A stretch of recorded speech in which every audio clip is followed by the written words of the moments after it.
The saint I made. It arrived without warning.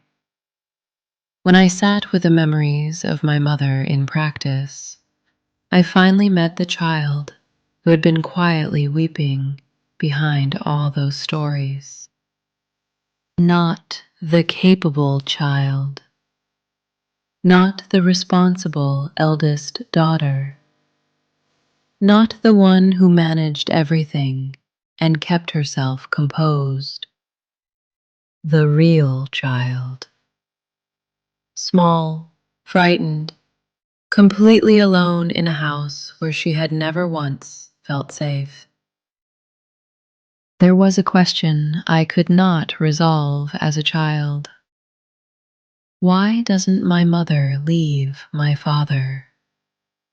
I asked it thousands of times in silence. I lay in the dark, turning it over, until it carved a groove in me. But my mother did not leave, and she told us why.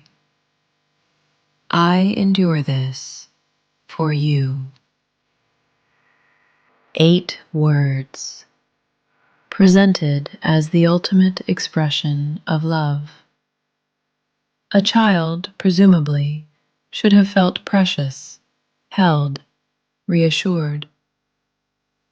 What it left in me instead, something I carried for decades without being able to name, was an enormous, crushing weight. Because hidden inside that sentence was another sentence.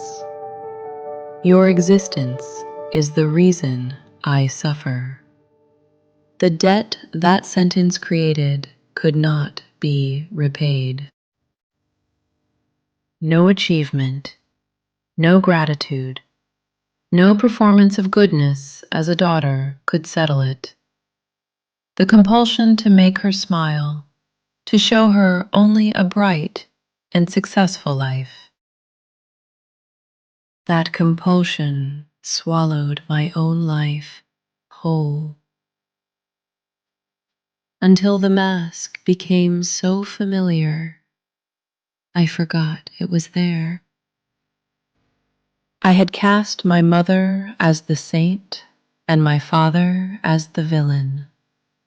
That arrangement served me. It made possible a particular story, that I was a helpless victim of forces beyond my control. But when I looked honestly at what had actually happened, I found what I had most not wanted to see. My father was not a villain. He was a man who had been quietly pushed to the margins of his own home over many years. He loved flowering plants, a small, harmless pleasure, but my mother would not allow it. Every small preference he expressed was refused, managed, redirected. The drinking I had called his failure was his only exit.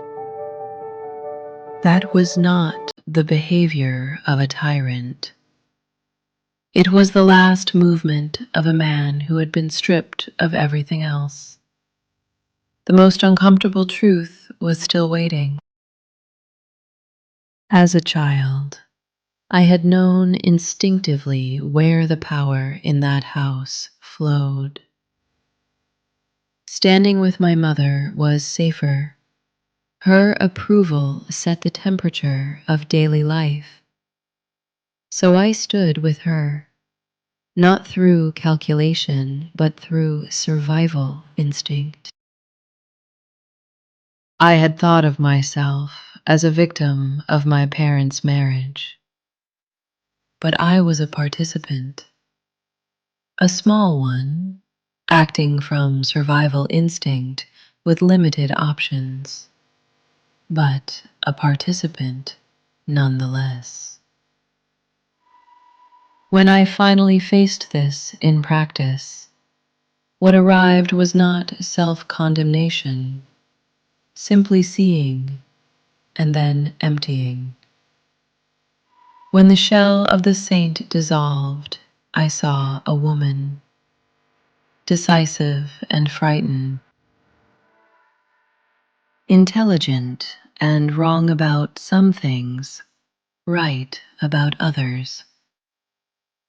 Someone who had clutched so hard at whatever she could control because so much lay outside it. When the shell of the villain dissolved, I saw a man who loved flowering plants and needed permission to plant a single one. When the shell of the victim dissolved, I saw a frightened child doing what frightened children do. The truth was not soft, but it was not heavy either. Maintaining the false story had required enormous energy. The truth, once seen, was simply what had happened, solid enough to stand on. It had always been there.